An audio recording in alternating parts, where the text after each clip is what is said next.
अब तुम्हारी चपलता भी तुम्हें बचा नहीं सकती चंद्रहास से।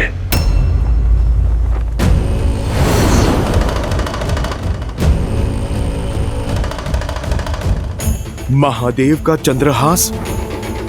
महादेव तो मेरे प्रभु श्री राम के आराध्य हैं।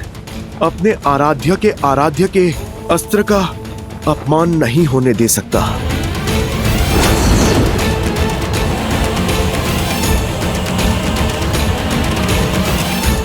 जय श्री राम। हर हर महादेव।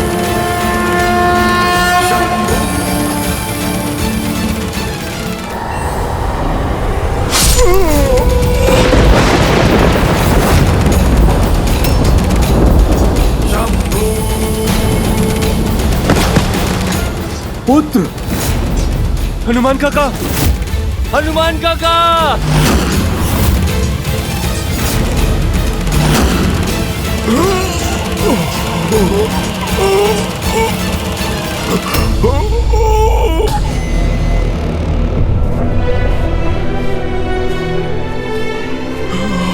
हनुमान जी, आप ठीक तो हैं?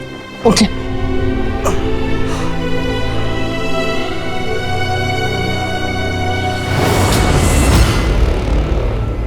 मैं ठीक हूं लक्ष्मण भैया। कभी कभी योद्धा प्रहार से नहीं, आभार से जीतता है। मैं तो महादेव के अस्त्र के सम्मान में झुका हूं। लक्ष्मण भैया, क्षण भर में फिर से युद्ध के लिए सज्ज हो जाऊंगा। नहीं नहीं हनुमान जी, अब आपको रावण का एक भी और प्रहार सहने की आवश्यकता नहीं है। अब मैं वो दशा ही नहीं आने दूंगा जिसमें आपको रावण से युद्ध करना पड़ जाए।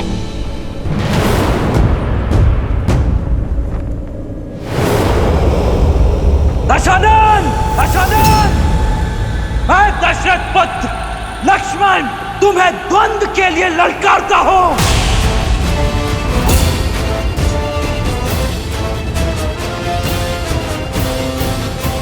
लक्ष्मण,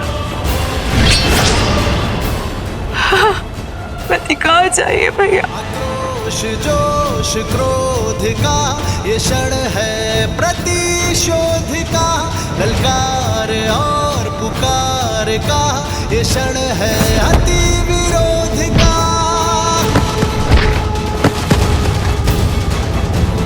बढ़ रहा है जोश, बढ़ रहे हैं अब कदम। राम पर प्रहार से पहले इस लक्ष्मण से प्रतिकार लूंगा। शूर्पणखा का। लक्ष्मणो रावण सायक आर्तश चचाल चापम शिथिलं प्रक्रिया पुनश्च संजनं प्रतिलभ्य कृचार्च चिचेन चापम त्रिदश इंद्र शत्रोः। हर हर महादेव। जय श्री राम।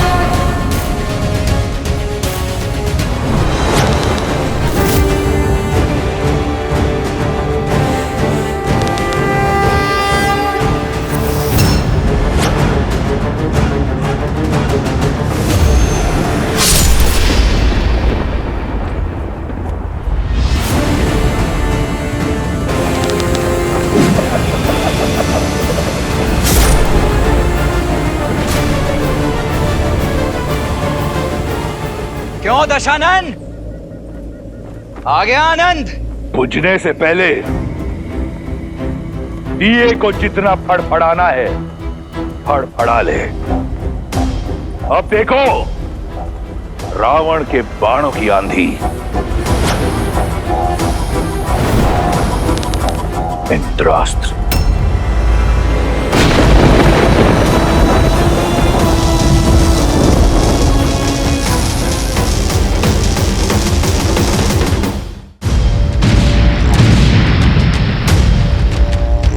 मान गया रघुकुल के रक्त को। बल और कौशल दोनों है तुम में, परंतु बालक अब तक इस रावण को जाना नहीं है तुमने। स्मरण है मुझे,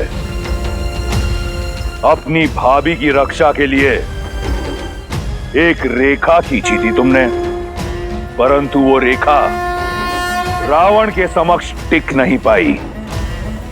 उस धर्म की रेखा को लांघकर तुम्हारी भावी मां का अपहरण किया था मैंने। तो क्या लगता है आज तुम अपने भाई के प्राणों की रक्षा कर पाओगे?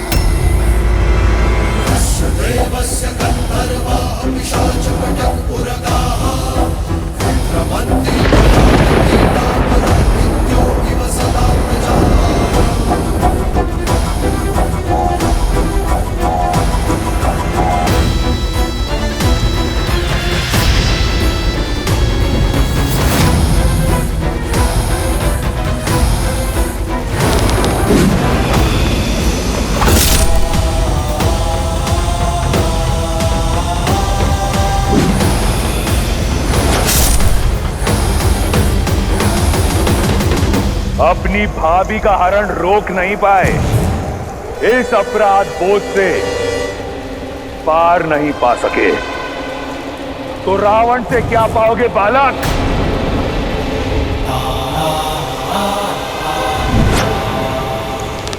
आग्नेयास्त्र।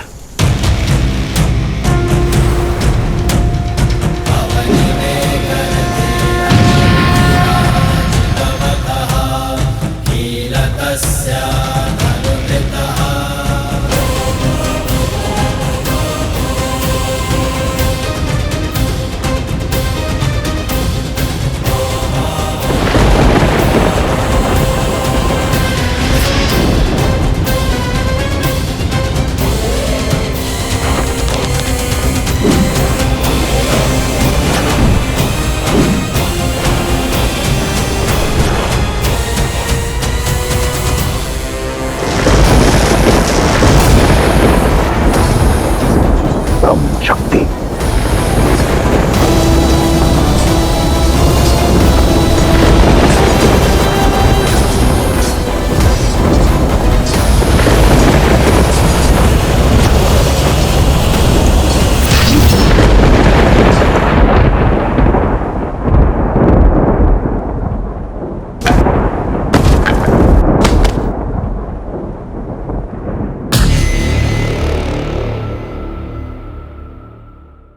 कहा था तुम्हें बालक, मेरा समय व्यर्थ मत करो। अब तनिक तुम्हारे भाई को भी यमराज के दर्शन करवाऊं। वनवासी कहां हो तुम?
ललकार और पुकार का ये क्षण है अति विरोध का।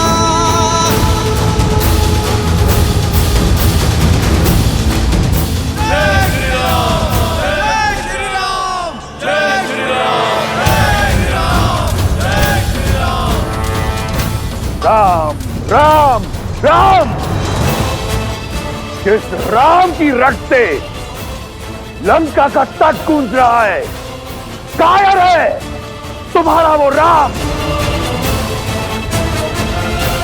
देखो कैसे लंकेश के पैसे रण छोड़कर जा रहा है। ये युद्ध है, महायुद्ध है, राम शांत रावण क्रोध है, क्रोध है।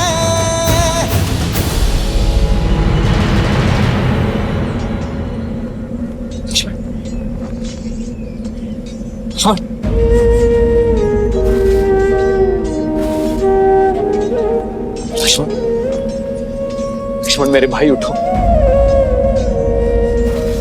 लक्ष्मण, लक्ष्मण,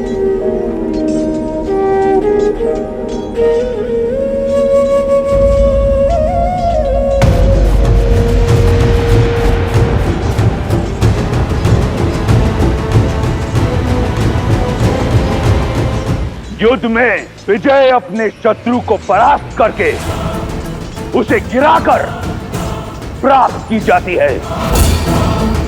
गिरे हुए साथी की सहायता करने में समय जो व्यर्थ करे वो युद्ध कभी नहीं जीत सकता।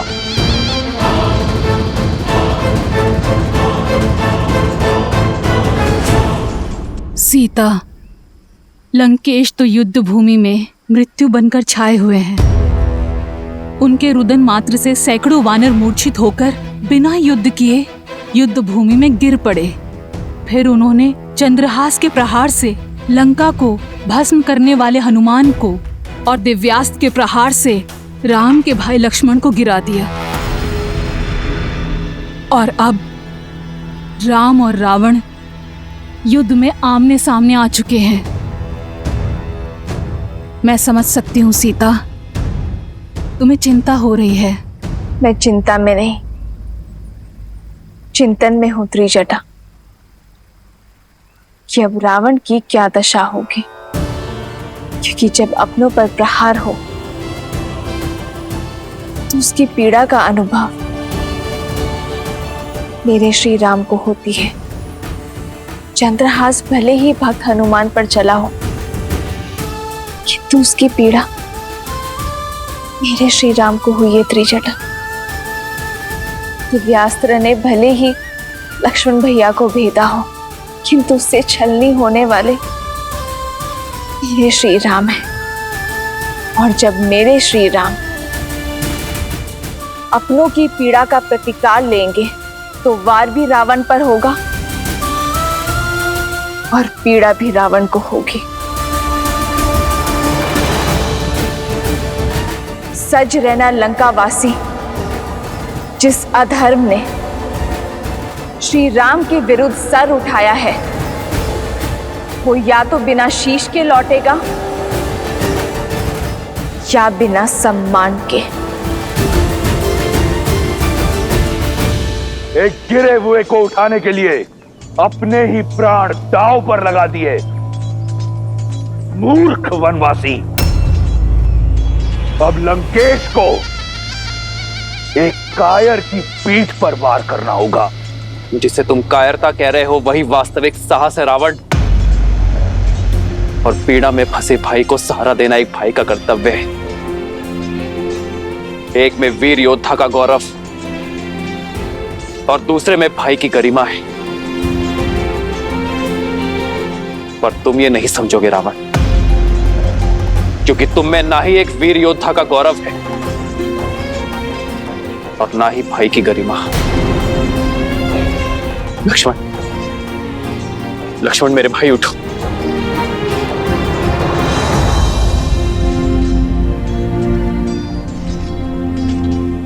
लक्ष्मण उठो, उठो लक्ष्मण, उठो,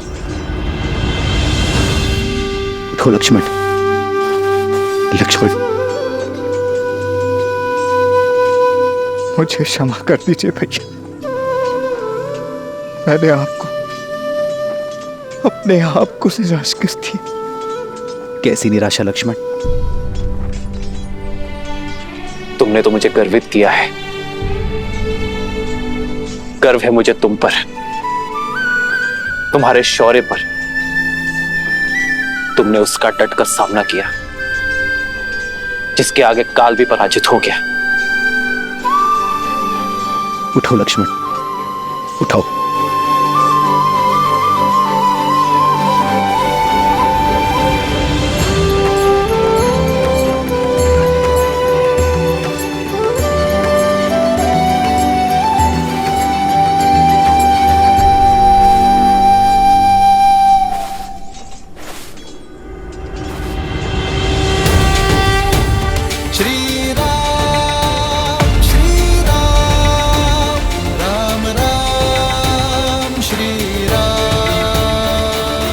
तुम्हारा शौर्य देखा मैंने।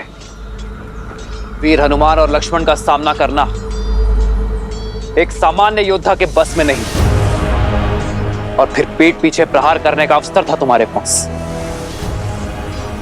तुमने वो भी नहीं किया। इसका कारण है, यदि मैं तुम्हारी पीठ पर वार करता तो तुम्हारे मुख पर पीड़ा देखने का आनंद मुझे प्राप्त नहीं होता, और शत्रु की पीठ पर वार करना रावण के अभिमान के विरुद्ध है। क्या बखान देता मैं सीता को तुम्हारी मृत्यु का, इसलिए प्रतीक्षा की।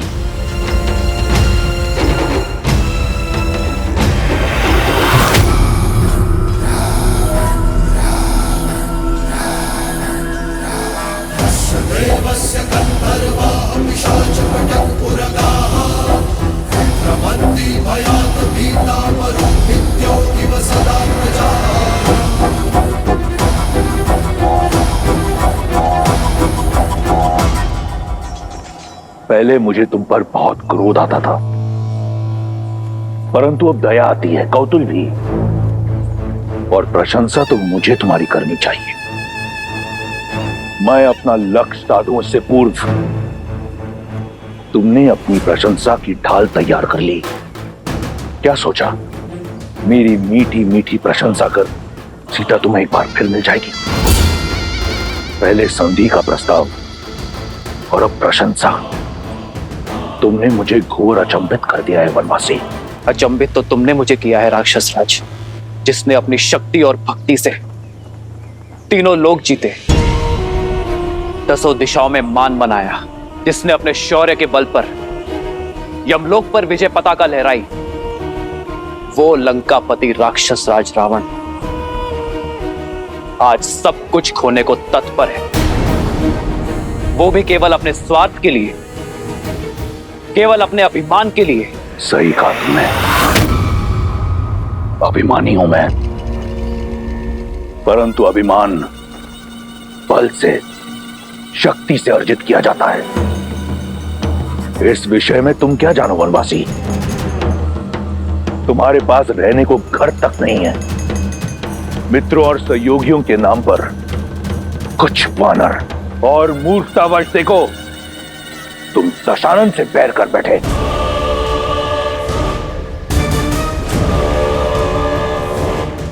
जगाया उससे जाता है जो सो रहा हो, किंतु जो जागते हुए भी स्वप्न से बाहर आने को सज्ज ना हो, उसे इतिहास सदैव सुला देता है। रावण, तुम्हारा मुख बता रहा है कि लंकेश अपनी भूल जानता है, किंतु उसे मानने को सच नहीं है। ज्ञान का सूर्य होते हुए भी दशानन का तेज अभिमान के राहु ने ग्रस लिया है। दशा का स्वभाव है बदलना, किंतु जो बदलती हुई दशा को देखते हुए भी अपनी भूल ना ही स्वीकारता है और ना ही उसे सुधारने का प्रयास करता है, उसी की दशा तो दुर्दशा में बदल जाती है। रावण,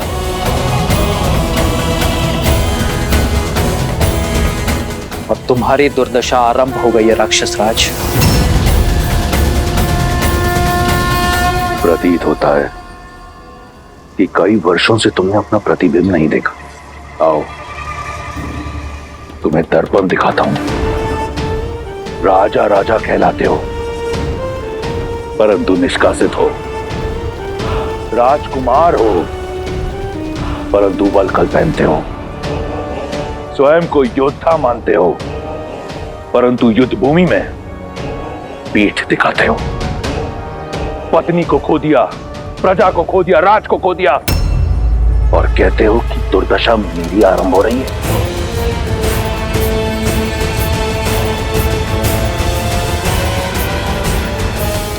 क्या सोचकर चले आए मृत्यु के मुख में? सीने पे कवच नहीं, पैर में खड़ाऊ नहीं, नंगे पांव धरती नापते हुए महादेव के परम भक्त लंकेश दशानन रावण से लड़ने। एक टूटा हुआ रथ भी नहीं है तुम्हारे पास मुझसे युद्ध करने के लिए। हाँ रावण, उचित कहा तुमने। युद्ध के लिए मेरे पास एक टूटा हुआ रथ भी नहीं, किंतु मेरे पास अटूट विश्वास है। तुम्हारी सोने की लंका अभेद थी, सेतु बनाकर भेद दी। तुम्हारे समक्ष न ग्रह आते हैं न यम, किंतु आज मैं तुम्हारे समक्ष खड़ा हूं और मेरी ये प्रिय वानर सेना। सोचो रावण, मुझे भय दिखाने के लिए स्वयं तुम्हें मेरे समक्ष आना पड़ा। अपने इस ऊंचे रथ से नीचे उतरकर। सत्य कहा तुमने। आया था सोचकर कि एक अंतिम बार तुम्हें समझाऊंगा, परंतु जैसा सोचा बिल्कुल वैसा हुआ। तुम जिस धरती पर खड़े हो, अब इसी की धूल चढ़ाऊंगा तुम्हें। रावण जिस ऊंचाई पर है, पहले उस ऊंचाई पर आओ, फिर युद्ध करना। मैं समझाता हूं तुम्हें।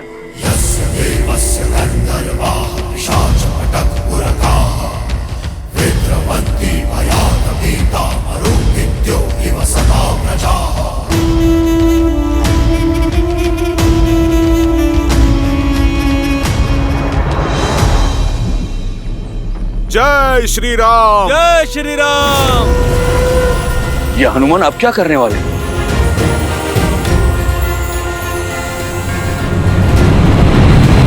जय महावीर हनुमान, जय जय पवन पुत्र हनुमान, बजरंग बली हनुमान, जय जय महाबली हनुमान।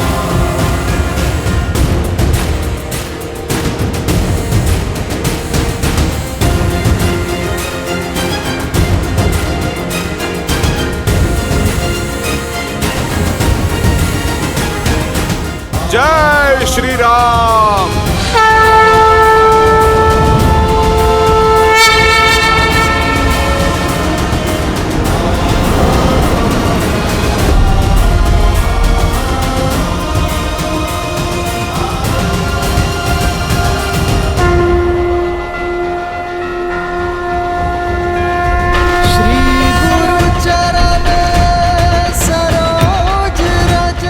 प्रभु, आपका सेवक आपका योद्धा बनके लड़ने का सौभाग्य पा चुका है। प्रभु, बस आप मुझे अपना रथ बनने का भी अवसर दें। जय हनुमान ज्ञान गुण सागर, जय कपीस तिहु लोक उजागर, रामदूत अतुलित बल धामा, अंजनी पुत्र पवन सुत नामा, राम दुआरे तुम रखवारे, होत न आज्ञा बिनु पैसारे, आपन तेज समारो आपै, तीनों लोक हाथ करै तापै। जय श्री राम, जय श्री राम, जय श्री राम, जय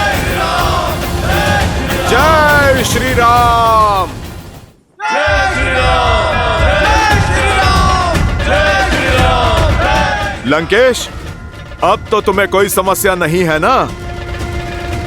अब तो मेरे प्रभु श्री राम के प्रताप की भांति स्थान भी तुमसे ऊंचा हो गया है। अद्भुत दृश्य है।